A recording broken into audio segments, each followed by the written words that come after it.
Welcome, I'm Darren, and I'll be your guide today as I look at 1998 Skybox Premium. This is going to be kind of a short video because I don't want to put this in with 1999. I think it'll work better as a standalone just because 99 it's almost kind of a different set. There's a lot to talk about with that. So I'm focusing on this, which is going to make it pretty short, which, okay, but 1998 was, 1997 had been an interesting year in that the Skybox Premium for football they'd gotten rid of the card back or the background behind the player. And so the player had always been a standalone with the exception of 1995. And in 1997, they left a little bit of the background around the player and then had an effect out to a solid color. Well, 1998 proved to be kind of the next step in that progress where they still had the player with, in this case, they had most of the background behind, but it was kind of fuzzed out, so it was more like an artistic pattern. And then just around the outsides, they had a little bit of white, kind of like frosting on an icy window. So the design was moving toward a full color background. It wasn't quite there, but it was no longer the full color or special effect behind the player that we had been used to in Skybox Premium. There was very definitely a transition that was going on, but they wanted to make formal cards, and that's exactly what they made. In this case, it was a very, very formal card. The way that the effect looked, it was really good. There was nothing kitsch, nothing flashy about it, just what they needed. It's easy to do the little frosting on the outsides to the point where it might ruin the card. In this case, it very, very much didn't. It was just enough that added not so much an intrigue as much as it worked as a good framing element that you just didn't really care to notice. But the big thing about these cards was that the gold foil on the cards had a rainbow prismatic effect, which made it all extremely lively. It did make it a little bit difficult to read, but all of the gold foil was done this way. So the Skybox logo is that way, the text, as well as the very fancy letters for the player. The way that the card read was every time you looked at the card, it looked like a super special card. It looked like a parallel card. And that was neat at the time as we were collecting these cards when they were coming out of the packs fresh because they all felt special. It becomes a little bit tricky later on, though, because you can run into one of these cards and think that it's a parallel or something special about the card. It's not. They're all this way. This is the way that the base cards work. Now, it is a good year for them to do it because 1998 was an extremely iconic year. In football, this was the Peyton Manning rookie year, and then eventually Randy Moss proved to be almost just as big of a star as Peyton Manning. So the two of them together, this was their rookie year, which means that these sets are among the rare sets that really stand up over time because of how iconic the rookies are in the set. So this was a good year to have a really, really interesting, really cool card. And they pulled it off. Even on the card back, it looks really cool. This is a sepia tone, very heavy portrait image of a player. And then all the things that you need is on there. So the bio's on there, white text. They also have in white text the stats for multiple years of stats. They didn't bother to do much with text. They were focusing just on that. But what's great about it is the fact that if you don't care about that stuff, it doesn't matter. It's there, but you just have a really good black and white, or really a sepia, portrait of the player on the back. So the card front's really cool. On the card back, it has its own effect that it reads pretty good. So these cards, they came across really well in a standard fashion, and there are also two parallels. I'll get to the parallels in the pack in a minute, but Fleer Skybox set up a deal with Fleet Feet. And Fleet Feet, they distributed special packs of Skybox cards through Fleet Feet where the cards in it they were Fleet Feet cards that were identical in every way to the main card sets. The only way that these cards were different, though, is if you look at the logo, the Skybox logo, right below it, there's a Fleet Feet logo. And this is done with the exact same gold rainbow holofoil, the prismatic effect. So they didn't chintz on these things. These came out really well. And they look really cool. They're supposed to be pretty common. I rarely come in contact with them. So if they are fairly common, I hope that somebody will finally unload on the market.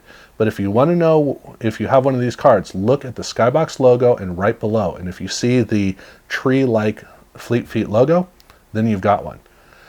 But in packs, they did one parallel, which was, again, they did the ruby parallel. And like in 1997, where they took the whole background and they replaced it with well, didn't replace it, but they covered it with a weird prismatic effect. Here in 1998, they did the same thing.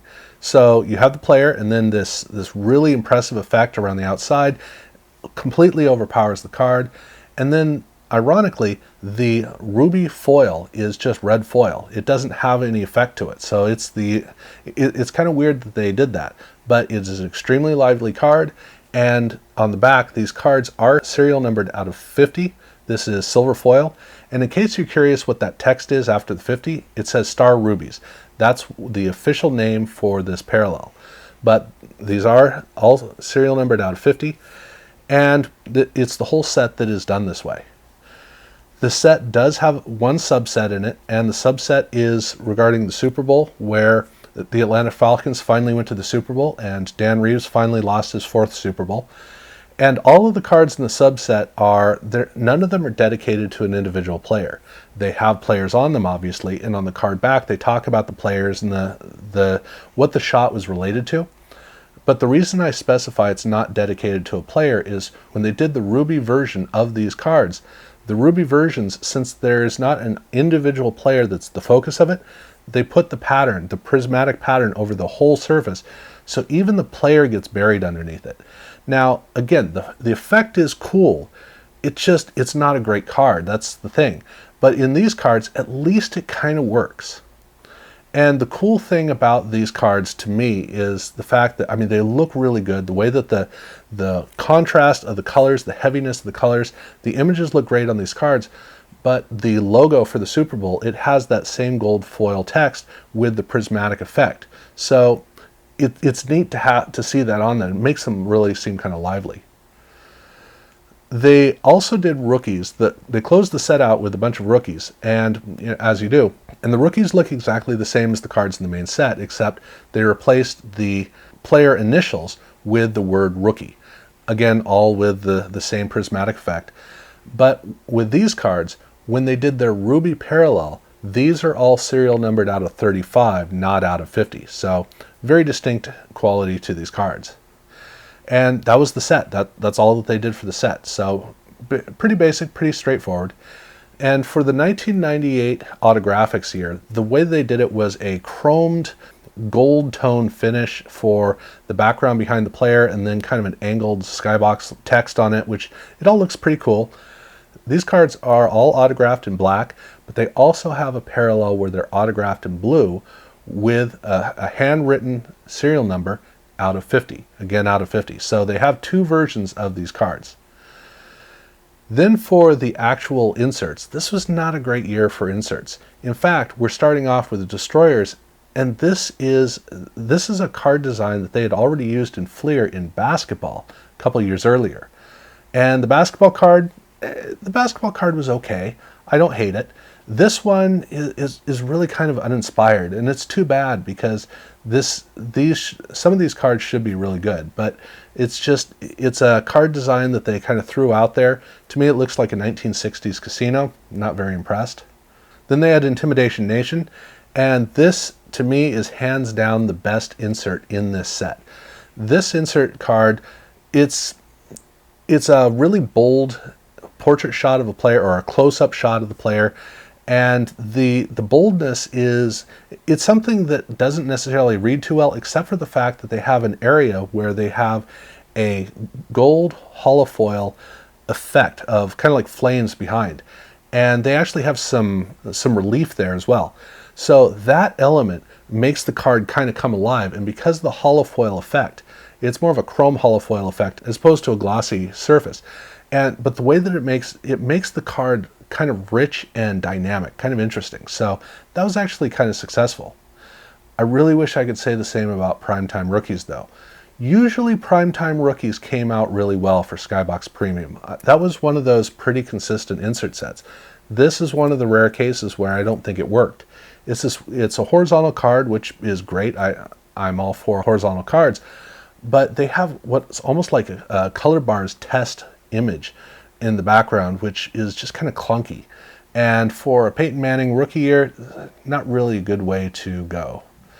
Then they have Wrap Show, and I give them props for what they tried to do with Wrap Show.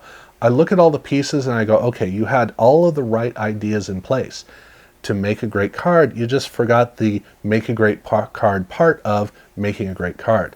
It's a full bleed image, a very tight shot of the player, and they have a quote from another player talking about this player, all in silver foil.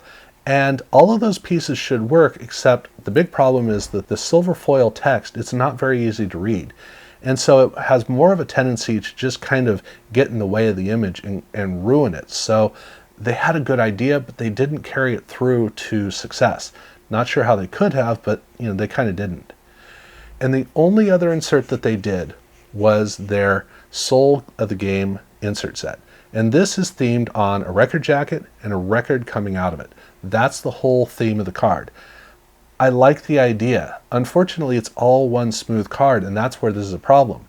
If this was Pacific, they would have actually inserted a record into a jacket.